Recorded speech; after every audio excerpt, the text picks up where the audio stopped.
تقریب کرے گی جس کے نتیجے کے اندر یہ انتقال اقتدار ممکن ہے.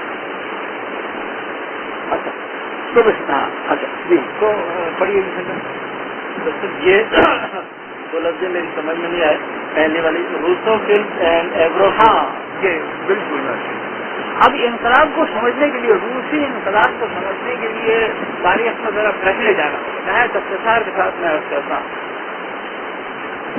سمجھیے کہ 16ویں صدی اول تو یہ کہ اب یہ روس کہاں سے آیا یہ خود بہت بڑی کہانی ہے کہ ماسکو تو ایک بالکل چھوٹی سی وہ ہوتی تھی جیسے کہ یہ راجواڑا ہوتا تھا. ماسکوی اس کو کہتے تھے. وہ کیسے پھیل کے اتنا بڑا ہو گیا اور پھر تمام آدھے اسٹیٹوں پر قبضہ کر لیا ہے تمام کیسے ہوتا ہے. اس پھیلاؤ میں اس نے کوشش یہ بھی کی تھی روس نے کہ وہ یورپ کے اندر بھی گھسے اور یورپ کے بھی بہت سے علاقے قبضہ کر لے. لیکن اس میں وہ کامیاب نہیں ہوا. وہ خاص کامیاب نہیں ہوا بلکہ یورپ کے اندر جو تھے وہ بہت یعنی قلیل علاقے وغیرہ کا قبضہ کر سکا. تو اس ناکامی کے نتیجے کے اندر دو مکاتیب فکر پیدا ہو گئے روس کے اندر. سمجھیے 16ویں صدی سے یعنی یہ بہت ہی کیریکیچر کے طور پر میں روسی کے بیان کر رہا ہوں. ایک وہ جسے کہتے تھے روسوفائل اور ایک وہ جسے کہتے تھے یوروفائل. روسوفائل کی جو پوزیشن تھی وہ یہ تھی کہ روس یعنی ایک مخصوص سپیریئر تہذیب کا حامل اور روسی تہذیب جو ہے وہ دیگر تمام یورپین تہذیب سے سپیریئر ہے, ان سے بہتر ہے. لہذا ہمیں یورپ سے کچھ نہیں لینا.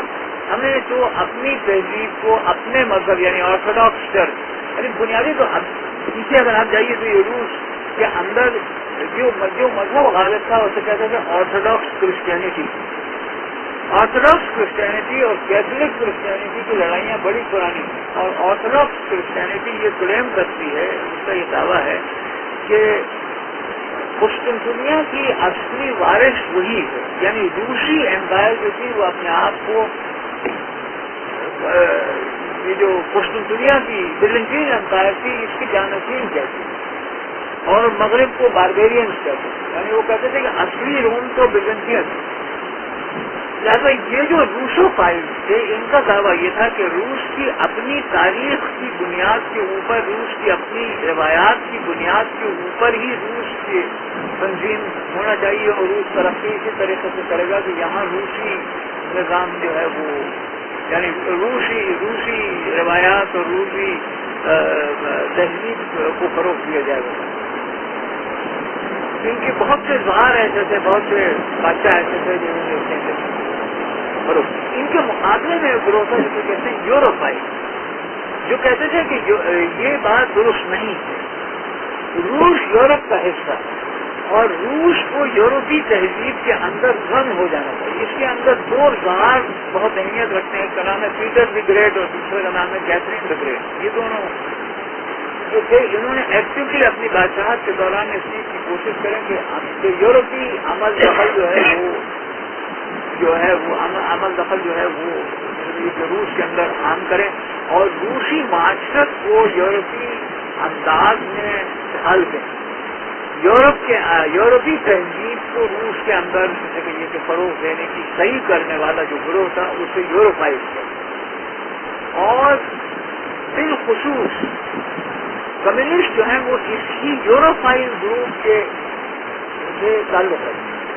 اور ان معنوں میں نیروڈنک اور کمیونسٹوں میں یہ بنیادی فرق ہے کہ نیروڈنک جو تھے وہ روسوفائز ان کی تنظیم کی, ان کی جو تعلیم تھی اس کا تعلق روسی تہذیب روسی وغیرہ ہوا کرتا تھا.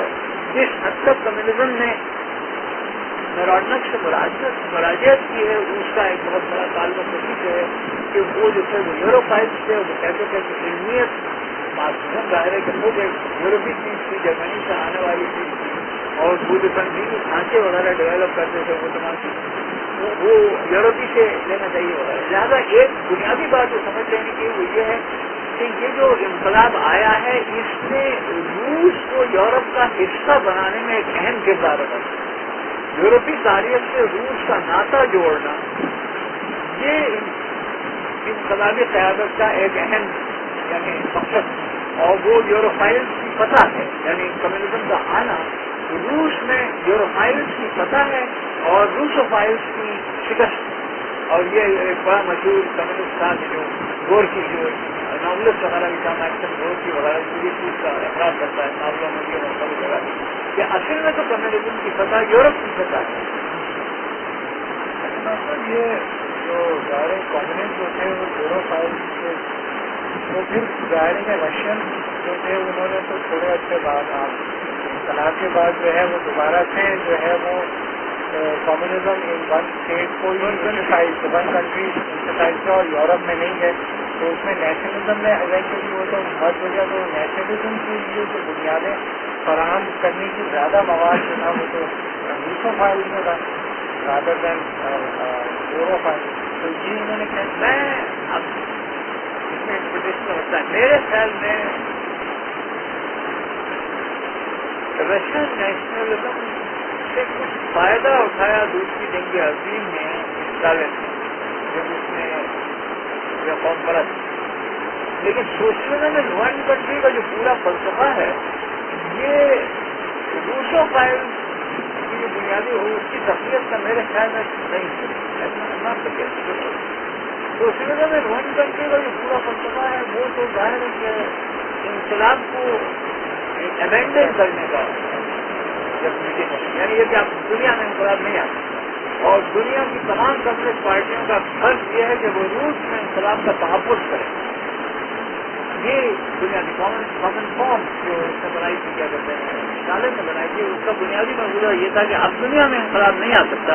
You have to build socialism in one country, پہلے یہاں، اور پھر یہ ایک ماڈل ہو جائے گا جس کو دیکھ کے سب لوگ جو ہے وہ کمیونزم کی طرف ہوں گے. لہٰذا تمام کمیونسٹ پارٹیوں کا، جرمن پارٹی اور برٹش پارٹی اور فرینچ پارٹی اور امریکن پارٹی، سب کا مقصد یہ ہے کہ روس کا تحفظ کرنا ان کا عزم کریں. نیشنلزم روس کے اندر سوویت یونین کے اندر کیسے گھسا، اب وہ ایک خود بڑی تفصیلی گفتگو ہے جس میں ظاہر ہے کہ وہ جو نیشنل کمیونسٹوں کے خلاف جو جنگیں ہوئی ہیں 1923 کے بعد سے 1922 کے بعد سے لے کے اس کے نتیجے کے اندر سوویت یونین اس کی بھی مواد ہے اور پھر دوسری جنگ عظیم کی بھی بات ہے. لیکن میرے خیال میں روسو فائلز تو اس کے نتیجے کے اندر کوئی خاص وہ اہمیت نہیں حاصل کر گئے. مثلاً آرتھوڈاکس چرچ کی تو کوئی خاص پوزیشن ہے. روسوفائل کا زیادہ جو تعلق ہے وہ کیونکہ ریلیجوسٹی ریلیجس فاؤنڈیشن زیادہ اسٹرانگ تھی اور ان کا اینٹی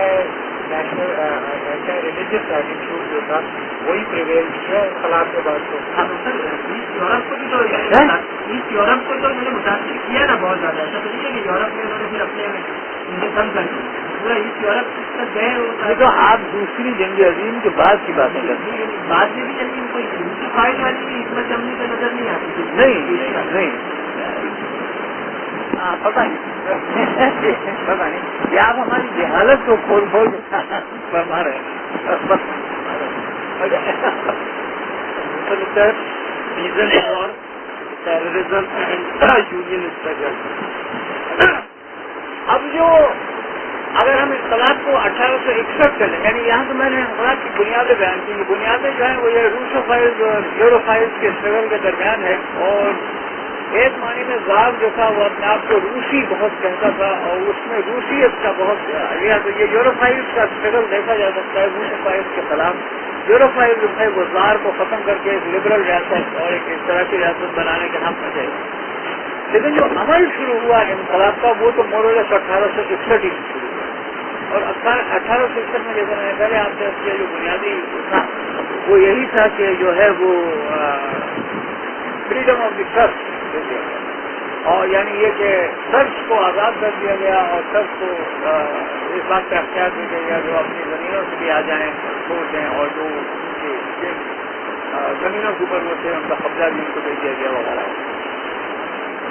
اس کے بعد جیسے میں نے آپ سے کیا کہ جو ٹینڈنسیز ہوئی وہ ایک تو وہی جس کو ہم ٹیررزم کہتے ہیں، یعنی غیر قانونیت اور زار کے اقتدار کے خلاف جو ہے وہ شہروں کے اندر اٹیک بہت سے شروع ہو گئے اور قانونی ڈھانچہ جو تھا وہ کمزور کر دیا. اسی طریقے سے مختلف علاقوں کے اندر ہمیں خبریں ملنے لگی پریزنٹ وارس کی، یعنی یہ جو کسان تھے انہوں نے خود اپنے آپ کو منظم کیا، منظم کر کے وہاں سے جاگیرداروں کو اور لوگوں کو نکال کے بتانے کی، تو فوج کو اور پولیس کو استعمال کرنا پڑا ان علاقوں کے اوپر دوبارہ قبضہ کرنے کے لیے جہاں پریزنٹ وارس۔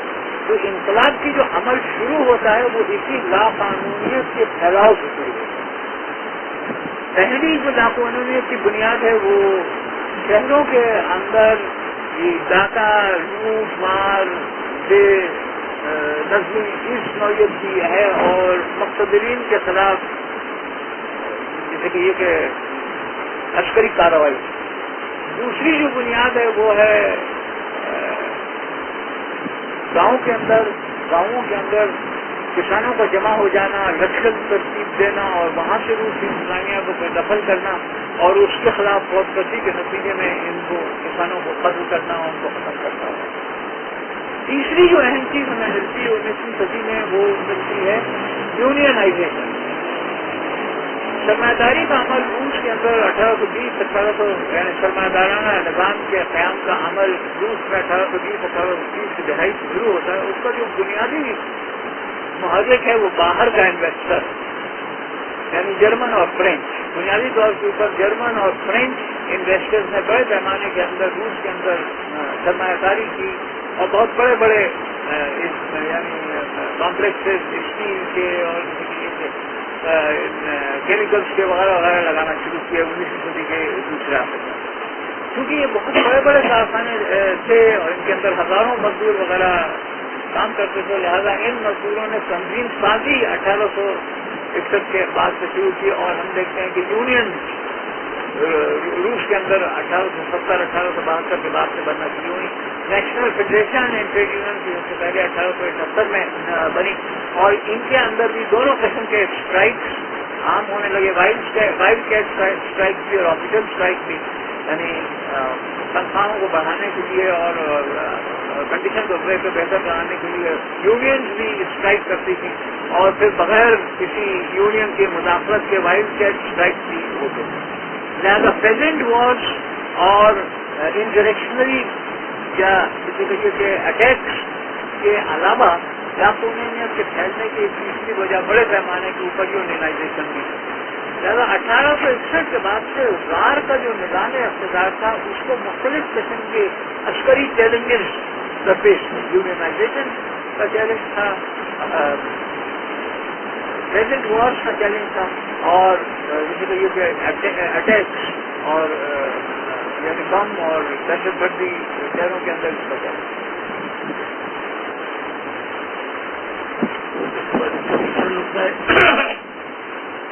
1905 press rehearsal. ہاں وہ 1905 کی press rehearsal in Saint Petersburg میں جو 1905 کی مطلب یہ تو وہی ہم پہلے بھی تذکرہ کر سکیں گے کلیدی اہمیت جو ہے اس کی وہ 1905 کی ہے۔ 1905 کے اندر جیسے میں نے پہلے آپ سے کیا تھا کہ جاپانیوں نے روسیوں کو شکست دی، اس کی شکست کے اندر خود بخود سوویٹس نکل آئی اور سب سے اہم سوویٹ جو تھی وہ سینٹ پیٹرسبرگ میں تھی۔ سینٹ پیٹرسبرگ تھا اس وقت روس کا دارالخلافہ تھا عملاً، یعنی عملہ ویسے تو قانوناً تو ماسکو تھا لیکن عملاً سینٹ پیٹرسبرگ تھا۔ زار زیادہ تر سینٹ پیٹرسبرگ میں رہتا تھا۔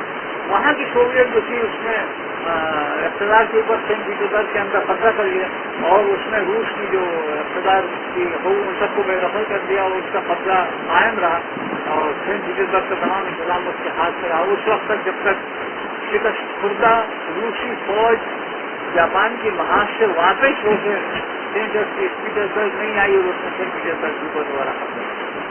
تو سوویت جو قائم ہوئی تھی جس کے اندر یہ تینوں گروپ شریک تھے، بالخصوص ورکرز اور سولجرز کی یہ سوویت تھی جس کے اندر بولشیوکس کی میجارٹی تھی اور اس کے ہاتھ میں سینٹ پیٹرسبرگ کا اقتدار رہا۔ اس وقت ان میں زیادہ تر لوگ ختم نہیں ہو گئے اور دوبارہ فوج نے اپنا قبضہ کیا۔ چوتھا پوائنٹ ڈاکٹر کیپٹل میں لکھا ہوا FR Menshevik upsurge and rule. پھر 1913 فروری 1917 the defeat of historical. FR Menshevik upsurge and role.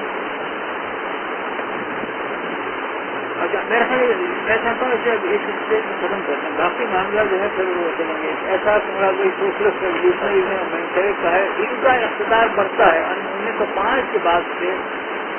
اس کا صرف پھر آگے معاملہ آپ کو چلانے لے رہا ہوں، لیکن بنیادی طور کے اوپر جب یہ قبضہ ہو گیا تو روسی انتظامیہ ڈر گئی.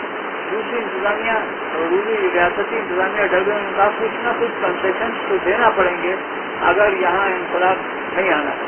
تو اس کے نتیجے میں انہوں نے مینشوک اور سوشلسٹ ریولیوشنریز کو بہت سے اختیارات دیے. سوشلسٹ ریولیوشنریز وہی جماعت تھی جو نیرودنک سے نچلی تھی، لیکن جس کو حکومت بھی سمجھتی تھی کہ اس کو اپنے ساتھ ملایا جا سکتا ہے، دہشت گردی وغیرہ سے اس کو فارغ کیا جا سکتا ہے، اس کو توبہ کروائی جا سکتی ہے، اس کو اختیارات دیا. تو 1905 کے بعد سے 1914 تک کا ایسا دور ہے جس کے اندر دھیرے دھیرے مینشوکس کو اور سوشلسٹ ریولیوشنریز کو اقتدار میں شریک کرنے کی مختلف طریقے کی ہے. اس کے اندر جو بنیادی کردار ادا کیا وہ روس کے کی فائنانس منسٹر اسٹالین نے ادا کیا، جس نے سوشل ڈیموکریٹک پالیسیز اسی طریقے سے اپنا لی جس طریقے سے بسمارک نے اپنا لی.